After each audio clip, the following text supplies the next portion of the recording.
यार ऐसा भाषण कौन देता है, देखो इस भाषण को सुनो। और यूपी के मुख्यमंत्री बहुत ज्यादा हंस रहे, काफी लोग। वो क्या बोला था रवि जी? 62 करोड़ का हम लोगों ने वहां पे श्मशान बनाया। तो मुख्यमंत्री जी बोले कि आपको भाषण देना सांसद जी।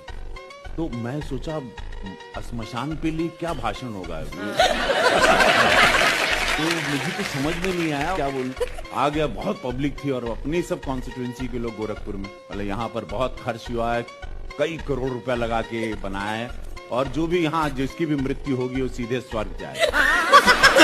सोचिए यहाँ पर आपकी मृत्यु होगी तो डायरेक्ट स्वर्ग में जाओगे। यहाँ जब आप जलाए जाओगे जलने में भी कितना आनंद आएगा। यहाँ जलने में अत्याधुनिक है एकदम, और इलेक्ट्रिक वाला है तो फुकाई में टाइम ना लगे, डायरेक्ट चल जाएगा। हर हर महादेव, स्वर्ग जाओगे।